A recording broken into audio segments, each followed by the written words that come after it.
I think it probably could go both ways. In the late 1970s, one blonde bombshell captured America's heart and became the ultimate small-screen sex symbol.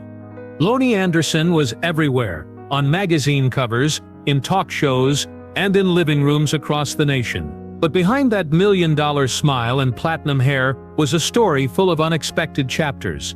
From Hollywood stardom to personal growth. From the spotlight to meaningful advocacy work most people never knew about. By the end of this video, you will discover what really happened to Loni Anderson after her peak fame and why her later years might inspire you more than her celebrity status ever did. This is the remarkable journey of a woman who defined an era, navigated Hollywood's challenges, and found her true calling in helping others. To understand Loni's incredible transformation, we need to start in St. Paul, Minnesota, where she was born on August 5, 1945.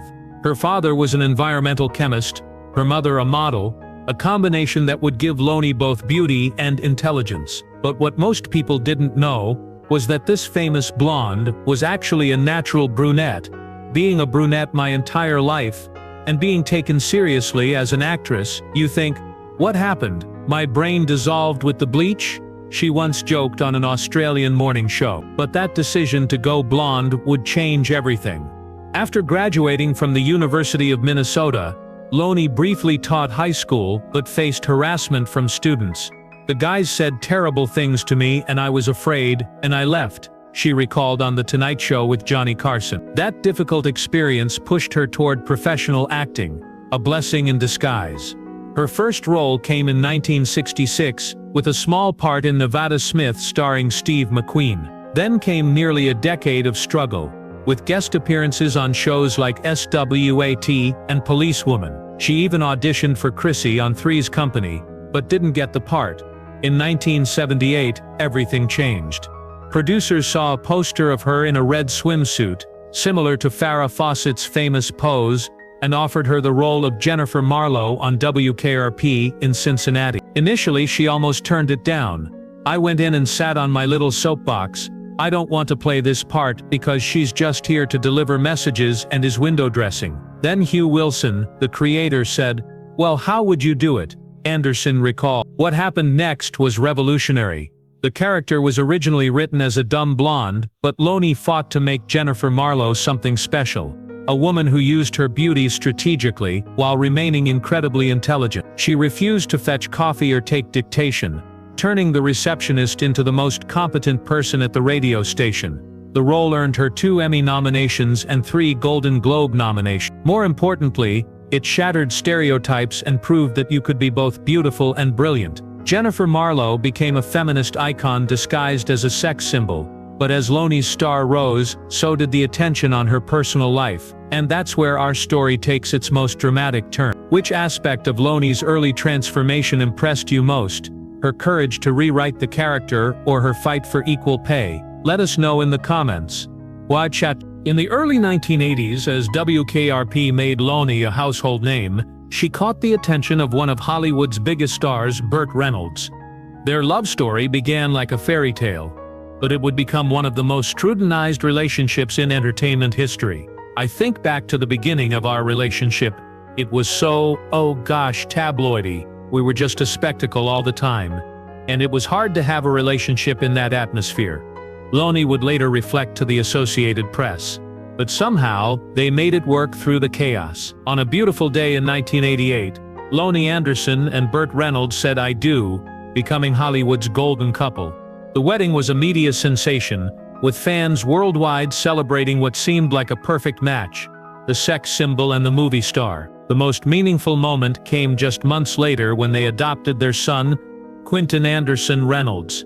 Having a son was a big event in our lives, and so everything revolved around him. Loni later said, for both Loni and Burt, family became their greatest priority. They even worked together, co-starring in the 1983 comedy Stroker Ace. While the film wasn't a commercial success, it represented their attempt to blend their professional and personal lives. Loni was building a career that included TV movies like The Jane Mansfield Story and voice work in All Dogs Go to Heaven. For a while they had it all: fame, fortune, and a beautiful family. Loni continued to challenge herself professionally. appearing in everything from the sitcom Partners in Crime with Linda Carter to serious dramas that showcased her range as an actress. But the pressures of fame, combined with two strong personalities, began to take their toll. The tabloids documented every argument, every separation, every reconciliation. What the public saw as Hollywood glamour was actually becoming increasingly difficult to maintain. "We were friends first and friends last," Loni would say years later. "We had this wonderful child together, and everything revolved around him." Even as their marriage faced challenges, both Loni and Burt remained committed to being good parents to Quentin. By the early 1990s, it became clear that their love story would not have the fairy tale ending everyone hoped for. The challenges they faced would test not just their relationship, but Loni's strength as a woman, a mother and a survivor. Are you inspired by stories of resilience like this? If you're enjoying these untold celebrity journeys, hit that subscribe button.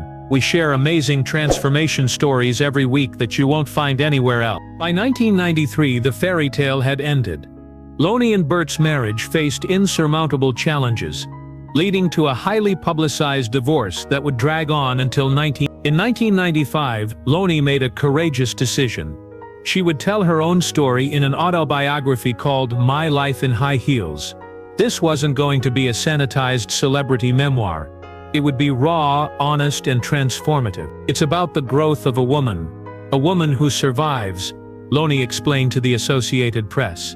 "It's about my childhood, the death of my parents, my career, my divorces, and my children. Then, of course, the trauma of my marriage to Burt." What made this book special wasn't just the celebrity revelations, it was Loni's commitment to complete honesty. "I think if you're going to write about yourself, you have to do it warts and all," she said during interviews. "You may not even tell the nicest things about yourself because you're telling the truth." Throughout this difficult period, Loni's primary focus remained her son Quentin. Despite the public nature of the divorce proceedings, she worked to shield him from the worst of it while maintaining his relationship with his father. This required tremendous strength and maturity. Professionally, Loni faced new challenges. The entertainment industry can be unforgiving to women, especially those involved in public scandals. But she persevered, taking roles in TV movies like White Hot: The Mysterious Murder of Thelma Todd, where critics praised her dramatic range. She appeared on the new WKRP in Cincinnati, returning as Jennifer Marlowe for loyal fans. She joined the cast of Nurses and continued to work steadily, proving that she was more than just a tabloid headline. She was a professional actress with real talent. Years later, Loni would reflect on this period with remarkable wisdom. The pain of divorce, the challenges of single motherhood, and the pressure of public scrutiny had transformed her into someone stronger and more compassionate. Perhaps most remarkably, before Burt Reynolds' death in 2018, Loni had found a way to make peace with their past. "We were friends first and friends last," she said. "It's time to move on."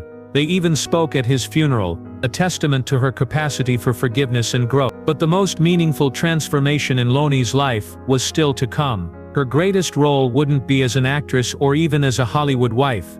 It would be as an advocate for a cause close to her heart. Have you ever found your true purpose after going through difficult times? Share your own transformation story below. We love reading how our community finds strength in change. Growing up in St. Paul, Loni Anderson witnessed something that would profoundly shape her later life.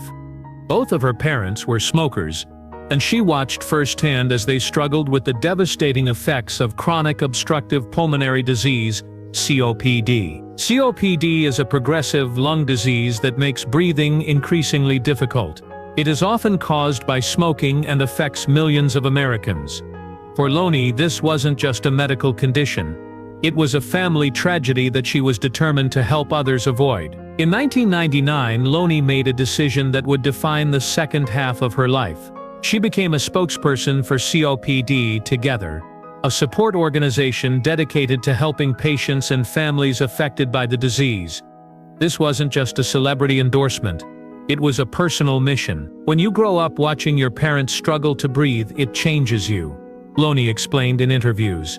She used her fame and platform to bring attention to a disease that was often overlooked or misunderstood. Her advocacy work included educational campaigns, fundraising events, and personal appearances at medical conferences.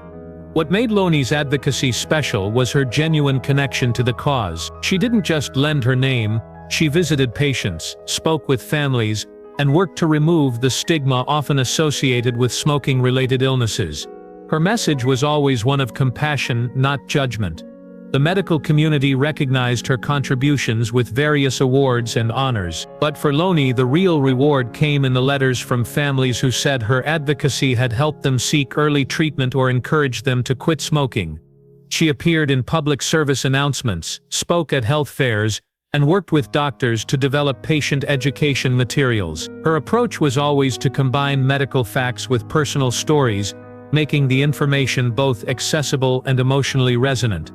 "This is my way of honoring my parents' memory," Loni said in a 2015 Parade magazine interview. "If I can help even one family avoid what we went through, then all of this has been worthwhile."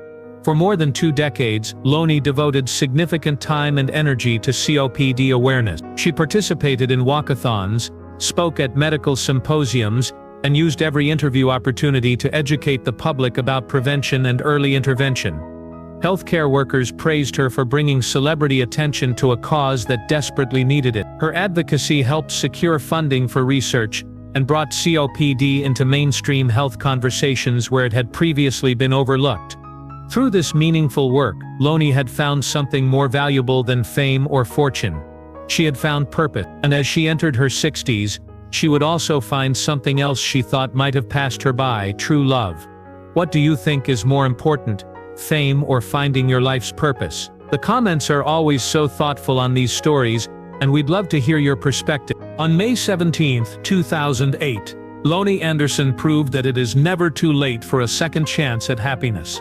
At age 62, she married Bob Flick, one of the founding members of the 1960s folk group The Brothers Four. But this was not a new romance. It was a love story decades in the making.